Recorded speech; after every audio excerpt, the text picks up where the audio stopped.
Malin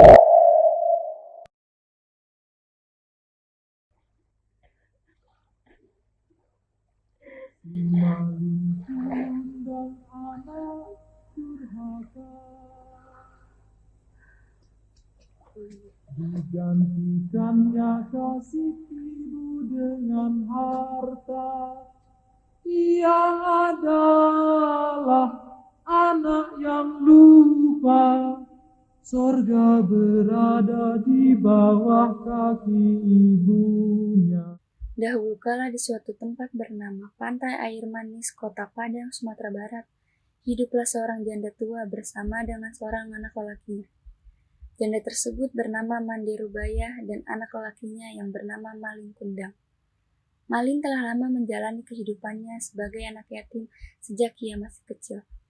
Mande bersama dengan Malin telah lama menjalani hidup yang serba kekurangan dalam jeratan kemiskinan. Hingga suatu ketika terbesit keinginan di dalam hati Malin untuk merubah nasib dirinya dan ibunya agar dapat memiliki kehidupan yang lebih baik. Waktu berlalu dan kini Malin telah beranjak dewasa.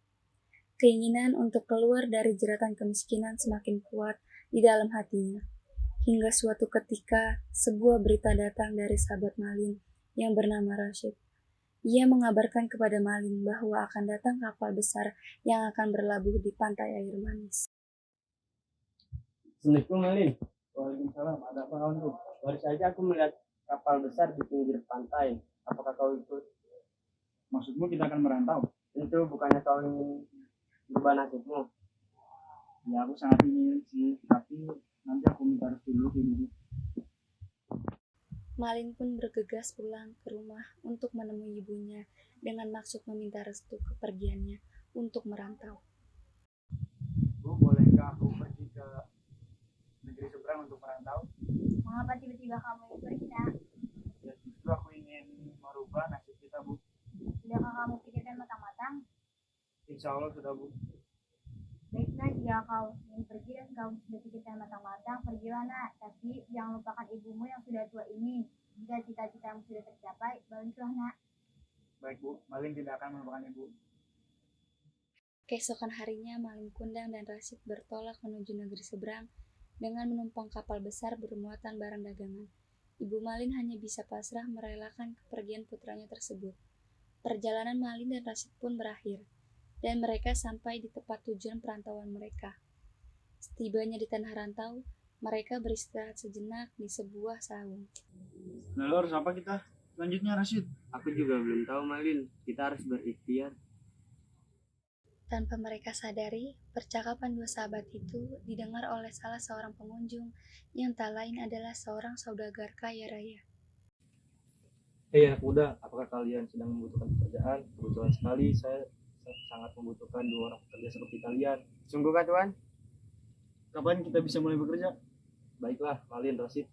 Mulai besok kalian bisa langsung bekerja. Sekarang ikut saya terlebih dahulu ke rumah. Nanti saya jelaskan. Baiklah. Baiklah, Tuan.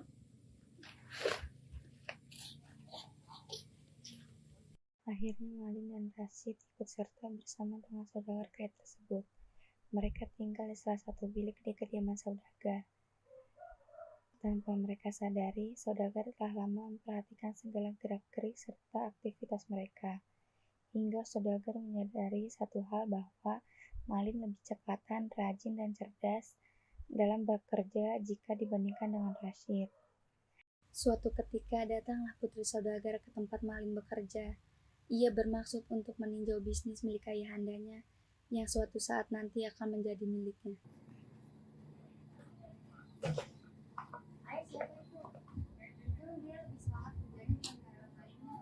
Oh, anak muda itu namanya Malin Kundang.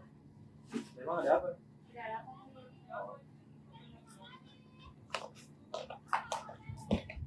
Putri pun semakin jatuh hati pada Malin, hingga akhirnya Malin pun dinikahkan oleh saudagar dengan putri kesayangannya. Beberapa bulan setelah hari pernikahan mereka, sang putri pun meminta suaminya untuk pergi bertamasya. Akhirnya mereka berdua pergi ke suatu tempat bernama Pantai Air Manis yang tak lain adalah kampung halaman Malin. Setibanya di Pantai Air Manis, ia melihat sosok lelaki yang tak asing baginya.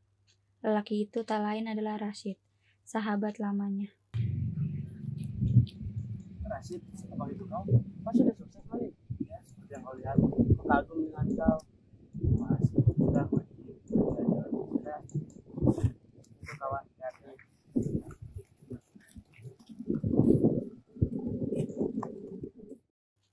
Mengetahui Malin telah pulang ke kampung halamannya, Rashid pun bergegas menemui Mande untuk mengabarkan bahwa anaknya telah kembali. Mak, Malin udah balik.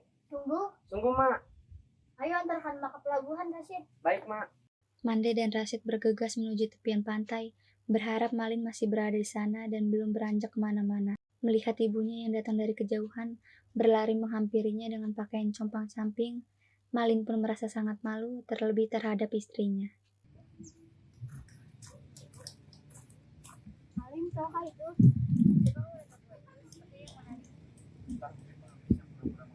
Alhamdulillah, kamu sehat. Kamu saya berikan kemarin.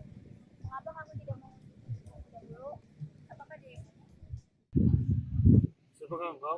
Aku tidak punya ibu seburung kau. Malin, aku ibumu, nak. Lupakan engkau, aku yang mengurusimu dan membesarkanmu. Pergilah kau pengemis. Aku tidak punya ibu sepertimu.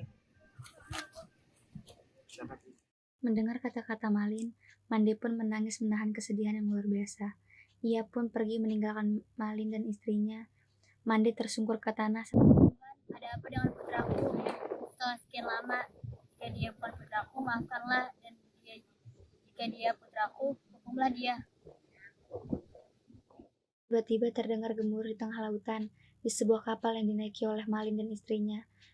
Kilat menyambar-nyambar, badai semakin kuat, dan kapal besar pun terguling. Seketika kilat dengan kekuatan sambaran yang luar biasa menyambar tubuh Malin. Tiba-tiba ia berubah menjadi batu. Ia berteriak sekencang-kencangnya sebelum akhirnya ia menjadi sebuah batu. Akhirnya Malin pun berubah menjadi batu.